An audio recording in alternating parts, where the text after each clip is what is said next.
Our new book, It's Not Just About the Donor, is out now, and it's geared towards leaders and managers to help them know how to support major gifts.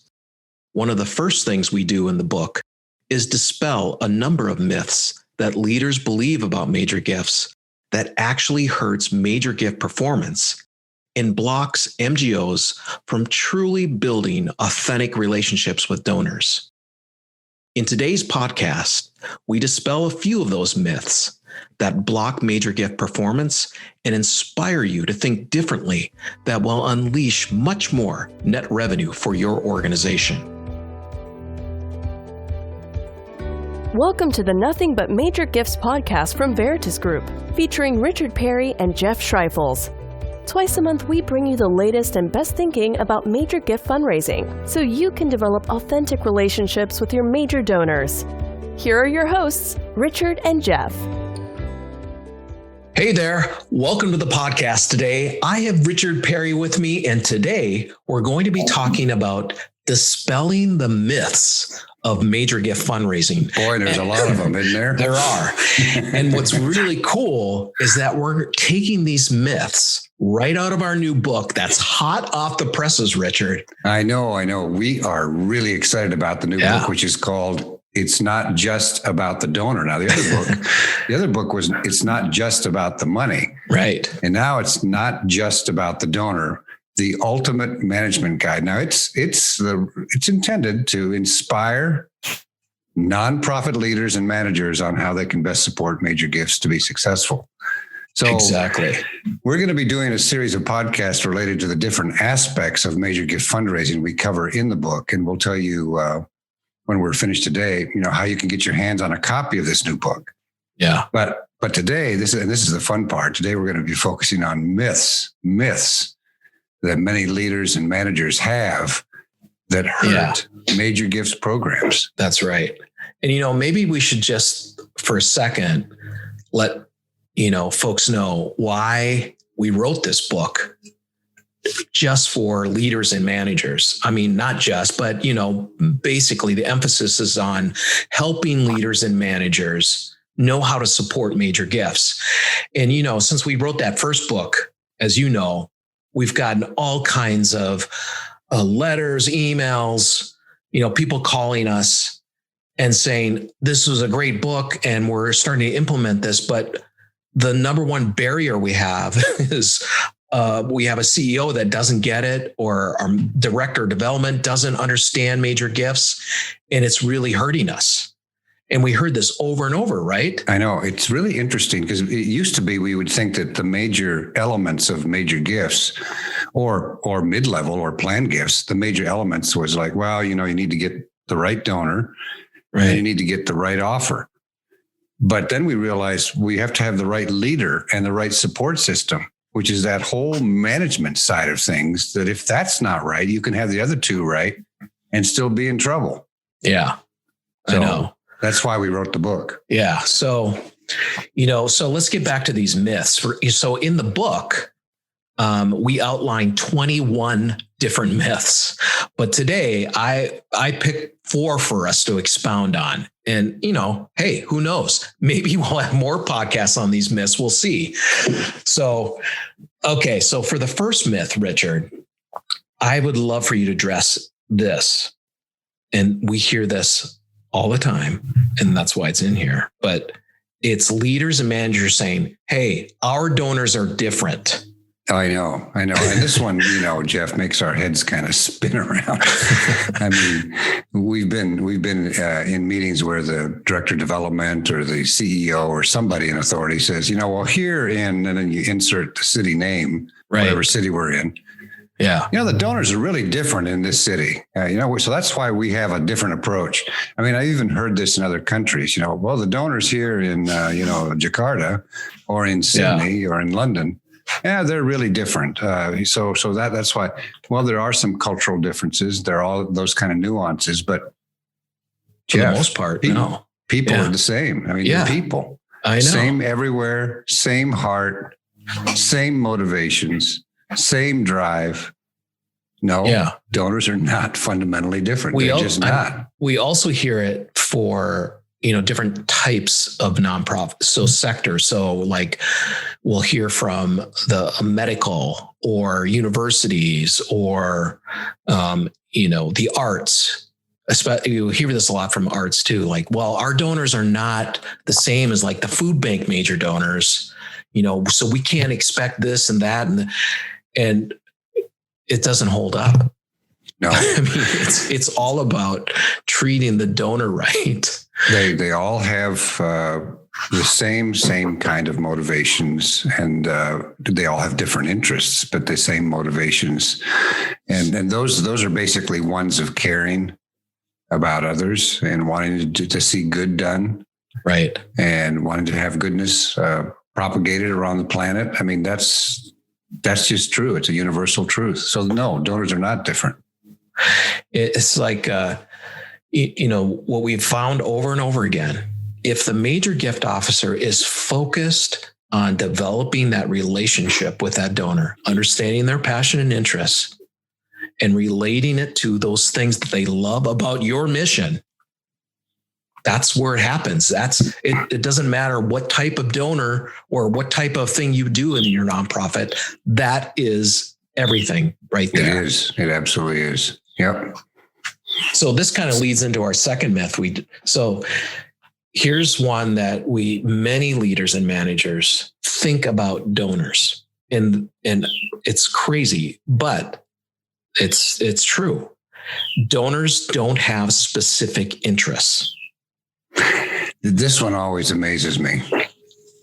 It's so like if you ask yourself, like who are you interested in terms of a charity, or any kind of cause, or like what are your specific interests as a human being in society? I mean, it doesn't have to be charitable, right? You have specific things. Well, I like to do woodworking, or I like art, or I like sports, or I like to be out on the water, or whatever. That's how we are as human beings. We have specific interests. And so if somebody actually thinks that a donor doesn't have a specific interest, that explains the lack of success in major gifts and planned gifts and mid-level, because the donors do have a specific interest in what you're doing. And it's not just a general interest. Like we hear this a lot too. Oh, they just love our organization. Yeah. And no, I mean, yes, they do, but it's like, it's a specific thing that they love more than something else that you do. It draws their interest. Yeah. That's the big thing that they'll say is, well, I mean, we don't need to have specific things. I mean, they just love us. Every time I talk to them, what do you love? Well, we just love what you do. That's not true. No one and maybe that's what they hear from donors, but they never ask any further questions. So that's how they think, oh, well, they don't care specifically about what we do. They just love us in general. It's just because we haven't done the job, nonprofit, to actually get in deep depth with the donor. In fact, the other day I was looking at a donor file, Richard. This donor file had over 50 donors that give over $100,000 a year. Wow. Okay. Consistently. And I'm talking to the development team there, and I said, okay, you have 50 donors giving over 100,000 almost like every year. What are they giving to? Well, they're just giving to general operating. I go, are you kidding me? I said, these donors here are your future transformational giving donors. Yes, they are. If you only found out what they actually loved about your organization. It would be just unbelievable what would happen. I mean, I've never seen that many donors in a long time from an organization that consistently gave those kind of gifts. And it's just like they have so much more potential, but they didn't see that they needed to match up. They needed to figure out those passion and interests, and then figure out, do we have those major donor offers to actually get those transformational gifts? It's just unbelievable. And, related to that myth is, we often hear, well, And, we don't need to really delve deep with these donors. In fact, you can figure out a donor's interests by just researching them online and discovering their passion and that's another one of our myths. You just research them online. Yeah. As if, I mean, there is a lot that's online, but it's just not true. You need to talk to the donor, Yeah. Oftentimes a donor's interests and passions, or the driver behind them, they're often just buried deep in the hearts and minds of a donor, and in the emotions of a donor. And you have to win the trust of the donor, so they'll tell you what that is. Now, you can maybe find some clues online that come from, what they currently give to, but the real information comes from a very trustful, warm, authentic relationship with the donor.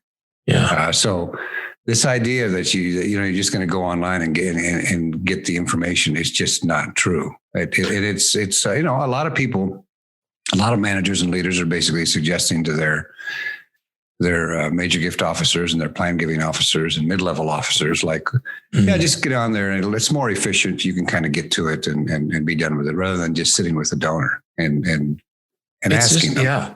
I often feel it's an excuse when MGOs say it, not to have to do the hard work. And the hard work is sitting down with a donor or over a Zoom call and asking them hard questions. Mm-hmm. Besides, what are your passions? Why do you have them?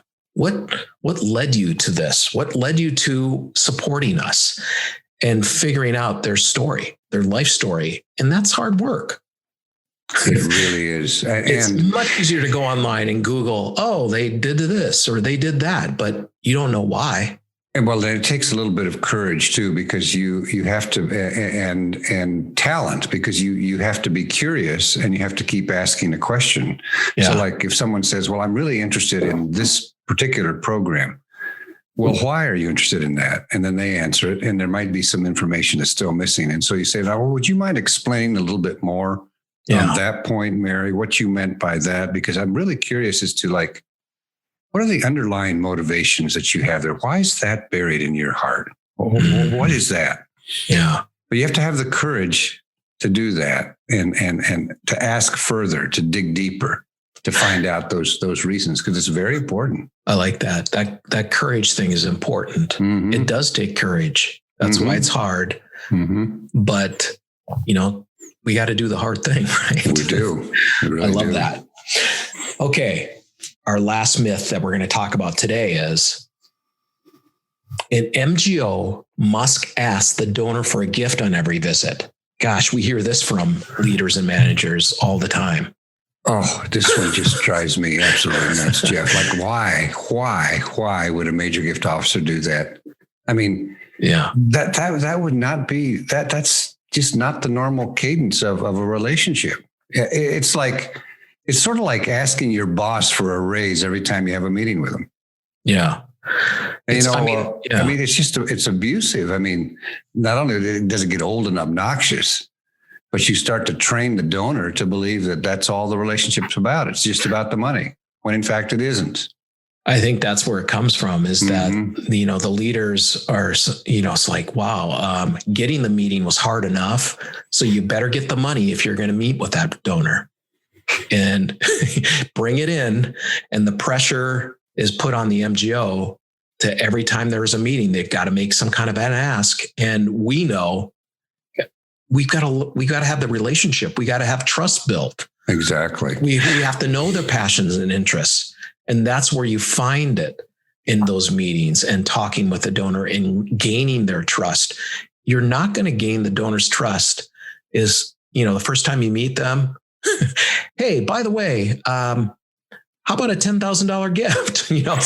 Well, I know. And the thing is the whole thing is circular. If you're just going for the money, it's going to be harder to get the meeting, which is going to then put pressure that once you have the meeting, that you're going to ask for the money, which in turn creates an environment that the donor doesn't want to have a meeting, which it goes round and round and round. Yeah. Whereas if the donor experiences a real authentic relationship where you're just sitting there and you're talking about stuff and oh my goodness, they didn't ask me for money. They were just talking about me.